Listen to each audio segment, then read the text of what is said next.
மகரந்த பையின் குறுக்கு வெட்டு தோற்றம். இதுதான் மகரந்தம். ஃபஸ்ட்டு இந்த மகரந்தம் தெரியும்னா பூவுடைய மலருடைய பாகங்கள் பார்த்துப்போம். இது மலர் காம்பு, இது சூள், இது நமக்கு தெரியும். புள்ளிவட்டம், அள்ளிவட்டம், இதுதான் மகரந்தம். மகரந்தம், மகரந்தத்தாள், மகரந்தப்பை, இது மகரந்தப்பை, மகரந்தத்தண்டு, இது சூலக வட்டம், இது மகரந்தாள் வட்டம். மகரந்தாள் வட்டம் தான் ஆண் இனப்பெருக்க உறுப்பு பூவுக்கு, சூலக வட்டம் தான் பெண் இனப்பெருக்க உறுப்பு. சூலகத்து முடியில் சூழ்முடி இருக்கும், மகரந்தத்தாளுக்கு முடியில் மகரந்தத்தாள் இருக்கும். நம்ம இப்போ படிக்க போகிறது என்னென்னா மகரந்தத்தினுடைய அமைப்பு, மகரந்தத்துடைய குறுக்கு வெட்டு தோற்றம். நம்ம ப்ராக்டிக்கல் சைடு ஃபஸ்ட்டு நம்ம பார்ப்போம். ஸோ மகரந்தத்தாள் இப்படி தான் இருக்கும். மகரந்தத்தாள் மகரந்தம் அப்படிங்கிறது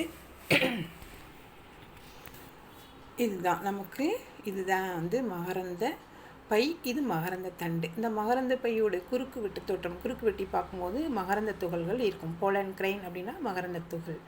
இது போலன் சாக், மகரந்த பை, மகரந்த பைக்குள்ளார மகரந்த சாக்கு, இப்படி நாலு பட்டர்ஃப்ளை மேர் இருக்குது பார்த்திங்களா, அதுதான். அதாவது மகரந்த பை நுனியில் இந்த டாப்டுரா மற்றும் ஊமத்தம்பூவில் நல்லா தெரியும். இந்த மகரந்த பை இரு மடல்களை உடையதாக இருக்கும். மகரந்த பை இரு மடல்களை உடையதாக இருக்கும். நம்ம ப்ராக்டிக்கல் சைடு நம்ம அதை பார்ப்போம்.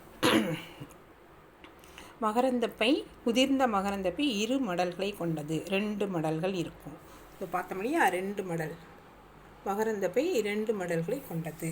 ஃபஸ்ட்டு பாயிண்ட் அதான். மகரந்த பை இரு மடல்களை கொண்டது. இரு மடல்களும் இணைப்பு திசுவால் இணைக்கப்பட்டுள்ளது. இந்த மாதிரி இடையில் இணைப்பு திசுன்னு இருக்கும். இணைப்பு திசுவால் இணைக்கப்பட்டுள்ளது. ஒவ்வொரு மகரந்த மடல்களும் இரு மகரந்த பை அறைகளை கொண்டுள்ளது. 2 அறை இருக்கும். ஒவ்வொரு மகரந்தமும் 2 அறைகளை கொண்டது. இதற்குள்ளார மகரந்த துகள்கள் இருக்கும். இதுக்குள்ளார நிறைய மகரந்த துகள்கள் இருக்கும்.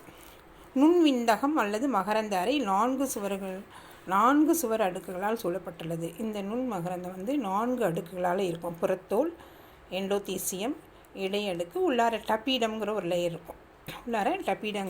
இருக்கும்.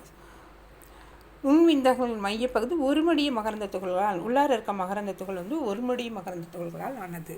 ஸோ இதுதான் நம்ம இப்போ பார்த்தோம். நம்ம இது இருக்கு இல்லையா, இதுதான் நம்ம பார்த்தோம். ஓகே.